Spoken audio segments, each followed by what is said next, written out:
할렐루야. 하나님은 살아계십니다. 살아계신 우리 아버지 하나님의 무궁하신 사랑과 측량할 수 없는 은혜가 여러분 삶에 늘 함께 하시기를 축복합니다. 옛말에 아이 하나를 키우려면 온 동네가 나서야 한다라는 말이 있습니다. 그만큼 키우는 일, 한문으로는 양육이라고 하죠. 잘 돌봐서 키우는 일은 보통 일이 아닌 힘든 일이라는 것을 말씀하는 것입니다. 오늘 본문에 보시면은 형제를 깨우치면 그리스도 예수의 좋은 일꾼이 되어 믿음과 말씀과 내가 따르는 좋은 교훈으로 양육을 받으리라, 양육 받게 되어진다라는 말씀을 쓰고 있어요.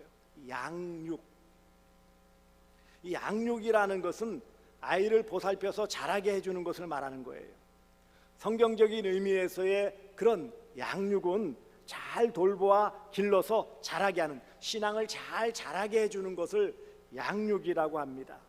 그러니까 교회에서 마땅히 해야 될 가장 귀한 일은, 예배 다음으로 귀한 일은 바로 양육, 말씀을 가르쳐서 신앙이 잘 성장할 수 있도록 도와주는 일, 이것이 바로 교회의 큰 일이라는 것을 알려주시는 것입니다. 몸도 마음도 신앙도 온전하게 잘 자라는 것이 얼마나 귀한 일인 줄 모릅니다. 오늘날 보세요. 우리나라 출산율이 0.77, 세계에서 가장 적어요. 왜 안 낳느냐? 낳는 것도 힘들지만 키우는 일, 양육하는 일이 힘들기 때문이에요. 여러 가지들을 많이 지방자치단체에서 도와주고 혜택을 준다고 그래요. 창원이라는 도시는 인구 100만이 넘어가죠.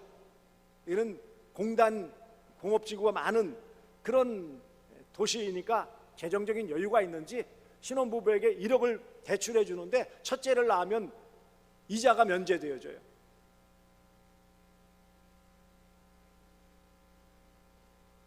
둘째를 낳으면 1억을 안 내도 된대.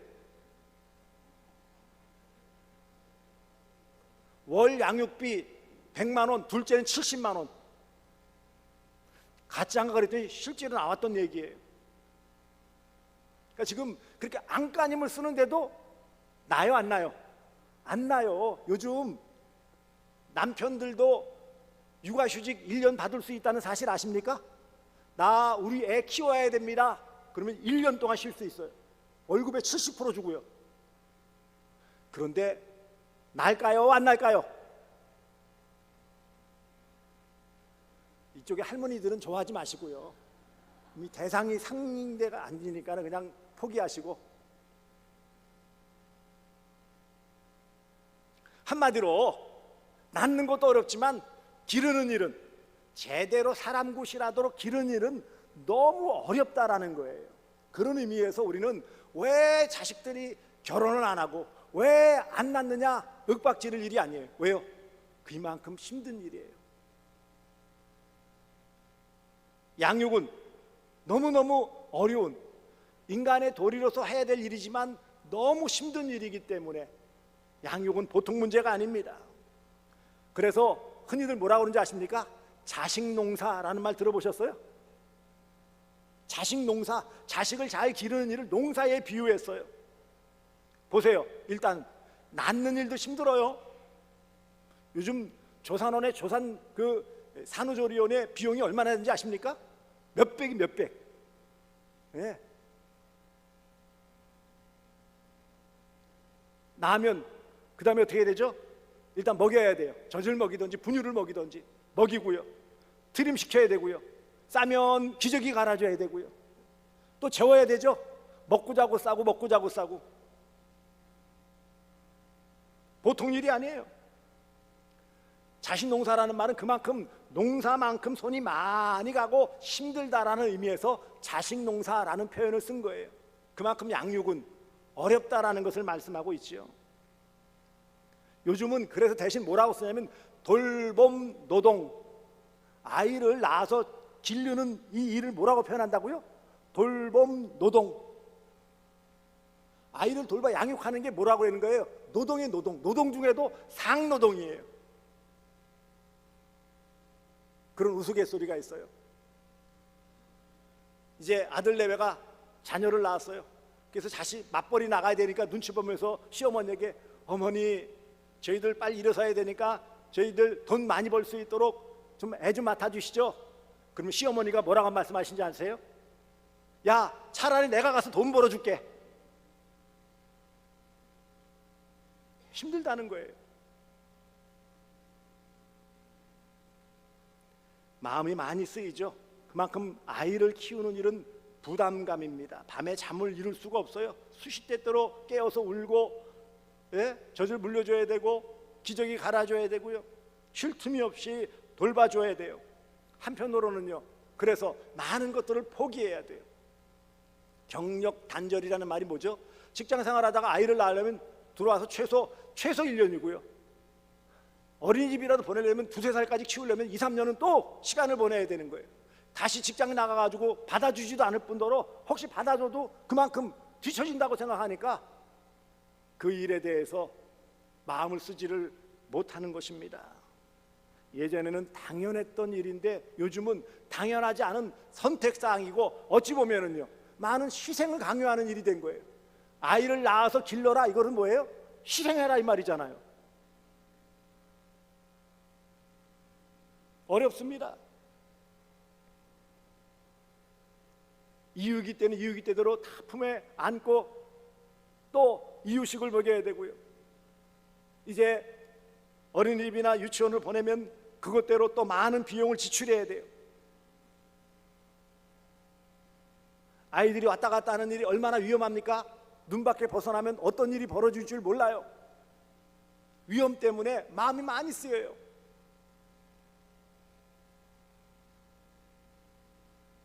그러니 양육한다, 참 힘든 일이에요.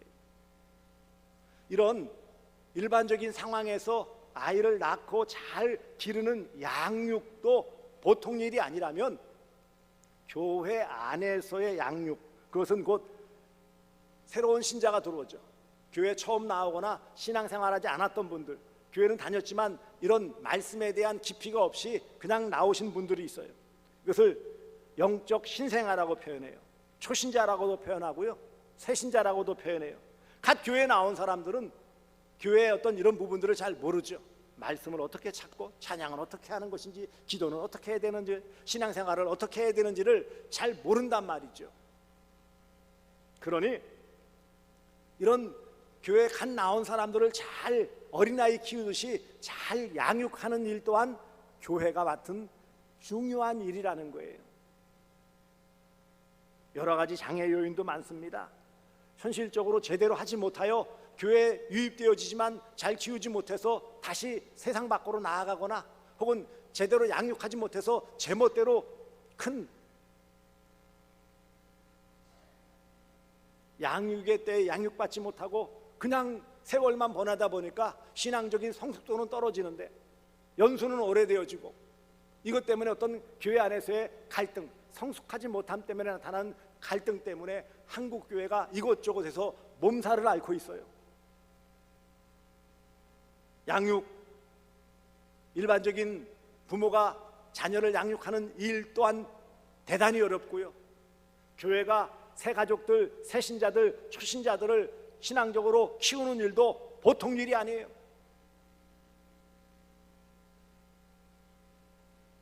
아이 하나를 키우려면 온 동네가 나서야 한다는 말처럼 우리 교회 어린아이 또 이런 신앙적으로 아직 초보 단계에 있는 이런 분들을 키우는 것은 교회 전체가 나서야 할 일이라는 사실입니다.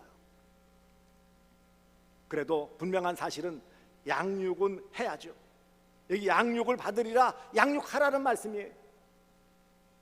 양육은 앞서 믿는 성도가, 앞서 믿은 믿음의 성도가 복음 진리로 어린 학생들이나 초신자들을 가르치면 그들이 믿음의 말씀과 좋은 교리로 양육을 받아 건강한 모습으로 자라서 나중에 그리스도 예수의 좋은 일꾼, 하나님이 쓰시는 귀한 일꾼으로 자라나가도록 하는 이 과정 전체를 가리켜 양육이라고 표현하는 거예요.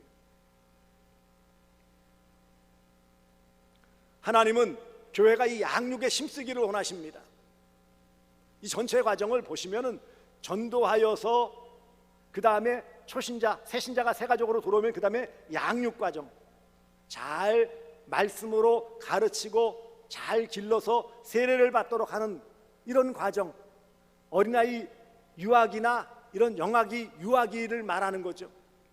이때까지의 과정을 흔히 양육이라고 표현하는 거예요. 그렇다면 양육은 무엇으로 하냔 말이죠. 아이를 키우려면 젖 혹은 부족하면 분유로 키우는 것처럼 영적인 아이, 영적인 어린 성도를 기르는 데에는 믿음의 말씀과 좋은 교훈, 곧 하나님의 말씀이 그 원리라는 것을 말씀하고 있어요. 오늘 본문에 보세요. 믿음의 말씀과 내가 따르는 좋은 교훈으로 양육을 받으리라. 양육을 받는다는 말은 양육하리라.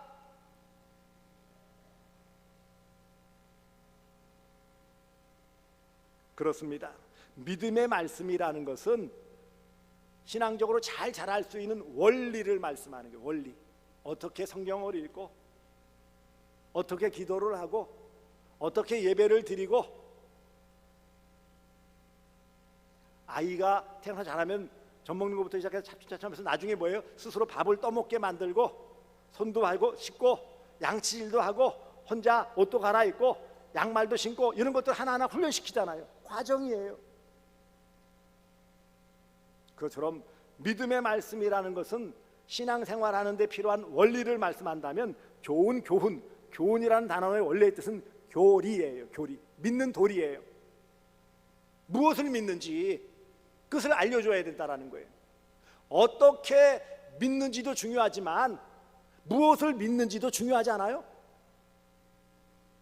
이처럼 우리가 교회학교, 우리 주일학교 어린 자녀들뿐만 아니라 신앙적으로 뒤늦게 교회에 나오신 그런 새가족들도 믿음의 말씀과 좋은 교훈, 곧 신앙생활하는 데 필요한 원리와 믿음의 도리인 교리를 잘 가르쳐 주어 하나님 앞에 합당하게 자랄 수 있도록 도와주어야 한다는 것입니다. 에베소 6장 4절에 아비들아 너희 자녀를 노엽게 하지 말고 오직 주의 교훈과 훈계로 양육하라. 말씀이 주가 되어야 돼요. 무엇으로 양육하라고요? 하나님의 말씀, 성경 말씀으로 잘 길러야 된다, 이 말씀이에요. 아이가 어린데 밥 떠먹여줄 수 있을까요? 그렇지 않죠? 아이 때에는 젖을 먹이거나 분유를 먹여야 돼요. 엉뚱하고 먹이면 어떻게 되는지 아세요? 큰일 나죠. 중국에서 얼마 전에, 한참 전에 멜라닌이라는 아이가 먹어서는 안 되는 그런 게 분유에 섞어 넣어가지고 아이가 죽고 그래서 중국이 발칵 뒤집힌 적이 있어요. 먹어서는 안 되는 걸 먹이면 큰일 난다고요.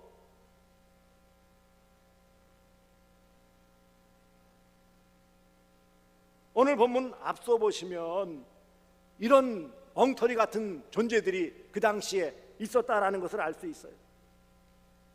보시면은 앞서 보시면은 여기 미혹의 영과 귀신의 가르침, 미혹의 영, 귀신의 가르침, 마귀가 우리를 넘어뜨리려고 하는 그런 가르침을 가지고 가르치려고 하는 엉터리 같은 사람들이 있었다라는 거예요. 흡사 아이에게 먹지 못할 이런 멜라닌이 섞인 분유를 먹이는 것처럼 아직 젖을 먹어야 될 단계에 사람 어른들이 먹는 것 같은 그런 음식들을 주는 것과 같은 어리석음이라는 거예요.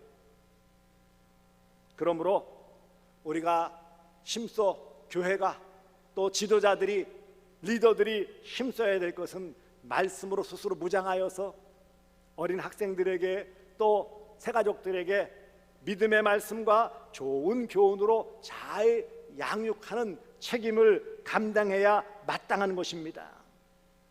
그리고 두 번째는 어떻게 될까요? 깨우쳐 주는 것입니다. 여기 오늘 본문에 보시면은 네가 이것으로 형제를 깨우치면 그랬어요. 이것이라는 것은 바로 앞절 5절에 있는 하나님의 말씀과 기도로 거룩하여짐이라. 뭘로 깨우치라고요? 주제로의 말씀과 이것을 잘 먹이고 깨우칠 수 있는 그런 방식인 기도로. 양육에 있어서의 재료가 하나님 말씀이라면 그 하나님 말씀을 잘 담아줄 수 있는 기도가 필요하다는 것을 알 수 있어요. 말씀과 기도로 거룩하여짐이라. 온전히 잘 양육할 수 있다라는 거예요. 말재주로 하라는 게 아니에요. 그저 열심만 내라는 게 아니에요. 결국 하나님의 자녀로 온전히 성장하기 위해서는 하나님의 도우심이 필요해요.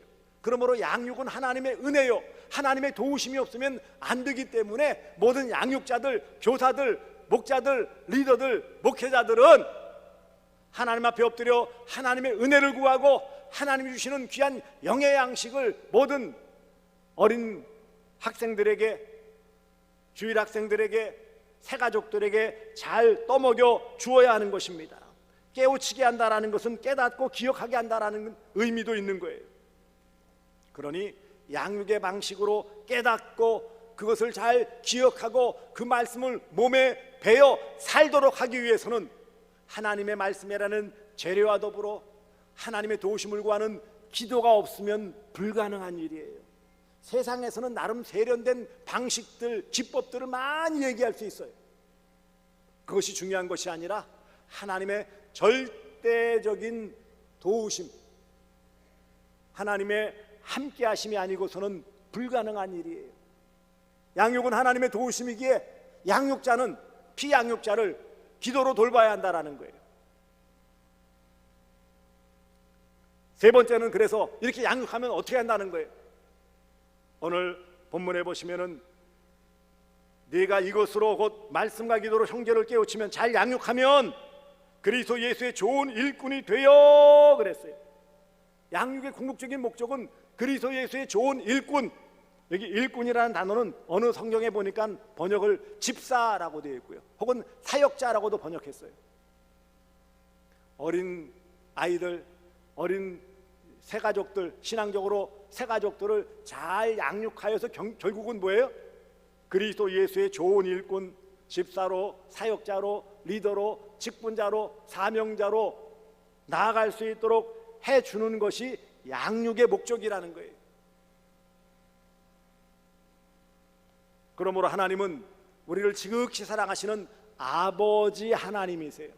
우리가 하나님의 뜻 가운데 잘 양육받아 온전한 그리스도인으로 세워지고 또 쓸모있는 그리스도인이 되어지고 생산적인 그리스도인이 되어지고 그것을 통해 아버지 하나님께 영광 돌리는 그런 복된 성도가 되어지기를 원하시는 것이 아버지 하나님의 뜻입니다. 모든 성도는 양육자가 되어야 되고 모든 성도는 또한 양육받는 사람이 되어야 돼요. 계속 연결되어지는 거예요. 부모가 자녀를 낳으면 그 자녀가 또 자라서 결혼하여 자녀를 낳고 또 양육하죠. 신기하잖아요. 우리의 부모님이 우리를 낳아서 양육하느라고 얼마나 애를 썼어요. 그래서 우리 또한 때가 되어져 또 가정을 이루고 그 다음에 어떻게 해요? 또 자식을 낳아서 열심히 길렀잖아요. 그랬더니 이 자녀들이 또 결혼해가지고 손자를 낳아가지고 또 나름 징징거리지만 열심히 키우고 있잖아요. 어떨 땐 신기해요. 야, 저게 낳아서 기르겠나? 나름대로 그래도 잘 기르더라고요. 어떡하나 걱정하는데 보니까 또 나름 이렇게 저렇게 알아가지고 우리보다 낫게 기르는 모습도 있고 그래요. 어떤 건 마음에 안 들지만 그래도 뭐 앞가림 해가면서 길러 나가는 거예요.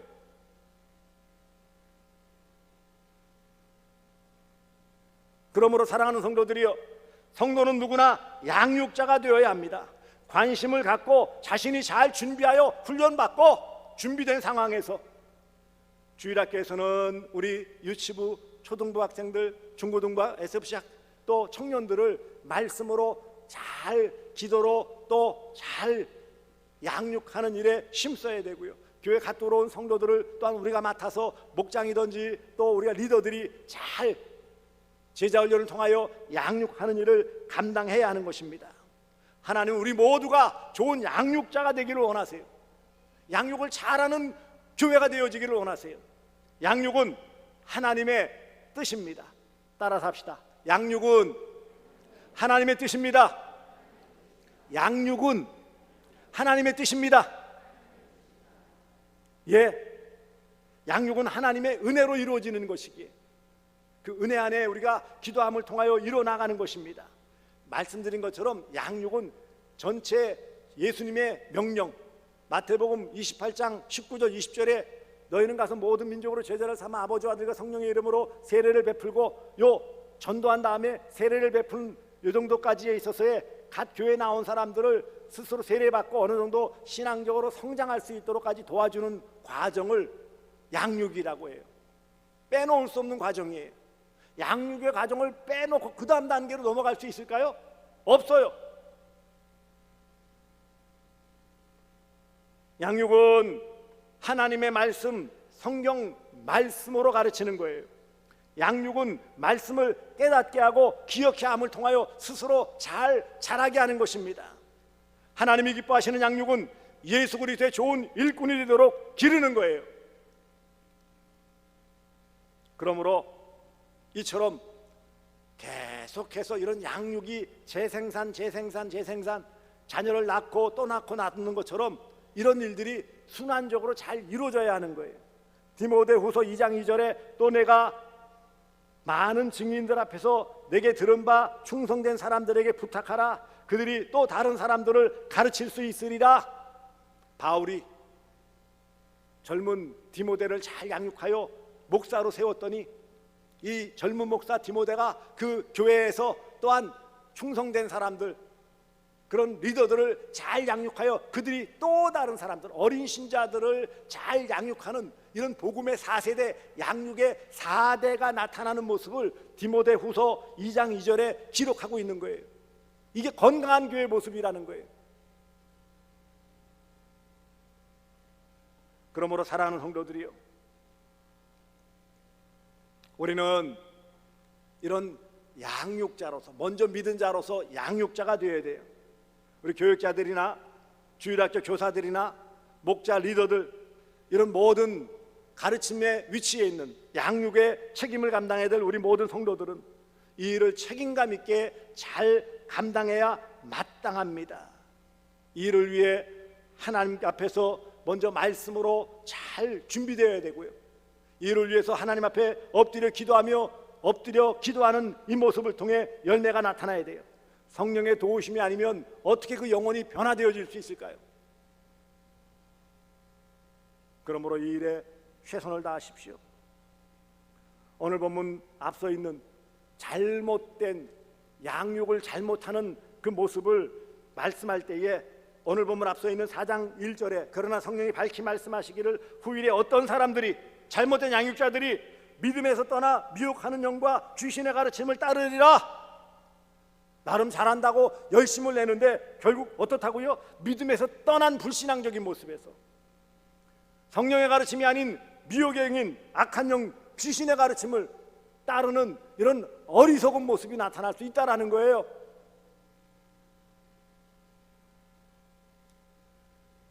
그러므로 이런 잘못된 양육이 아닌 하나님이 기뻐하신 합당한 양육이 되어야 합니다.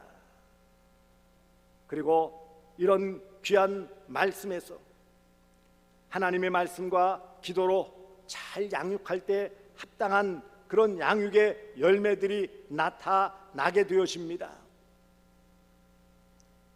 그러므로 1차적으로 우리 모든 성도들이 다 양육자라는 것을 알고, 특별히 우리 교육자들과 우리 교사들, 또 제자훈련을 감당해야 될 목자 리더들에게 당부합니다. 책임을 의식하면서 이 일들을 잘 감당하시기 바랍니다. 좀 더 열심을 내주시기를 바랍니다. 한 번씩 주일학교 돌아보기도 하고 그러는데, 물론 토요일까지 또 힘들고 바쁜 바가 있지만 아이들의 본을 보이기 위해서는 좀 더 10분이라도 먼저 나와야 돼요. 힘들죠. 물론 좀 더 하고 싶고.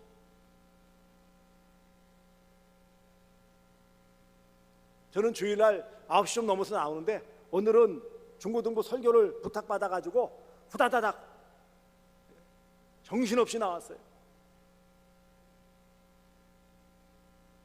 주익 돌아보니까 안타깝게도 시간이 되었는데 교사들이 많이 안 보여요. 분명한 사실은 양육자예요. 이런 책임을 맡았고 또 한편으로 특권이에요. 이 책임을 잘 감당할 수 있도록 그런 모든 부분에 본이 될 수 있도록 솔선수범하시기 바랍니다. 내용 전달도 중요하지만 그 내용을 담을 수 있는 그릇도 중요하기 때문에 시간을 엄수하고 내용을 잘 준비하고 또 이런 여러 부분에서 필요한 부분들도 함께 해야 하는 것입니다. 양육은 하나님의 뜻입니다. 이처럼 하나님의 뜻 가운데 말씀과 기도로 양육하면 믿음의 말씀과 좋은 교훈으로 바르게 양육하고 잘 깨우쳐주고 성령의 도우심으로 잘 자라면 그리스도 예수의 좋은 일꾼이 되어져요. 좋은 일꾼이 많아지는 교회가 건강한 교회고 그런 교회는 마땅히 부흥하고 성장할 수밖에 없고 성숙의 아름다운 열매가 나타날 수밖에 없어요. 한 단어로 표현하면 건강한 교회가 되어지는 거예요. 이런 건강한 교회 우리 대구 서남교회가 되어지기를 소망합니다.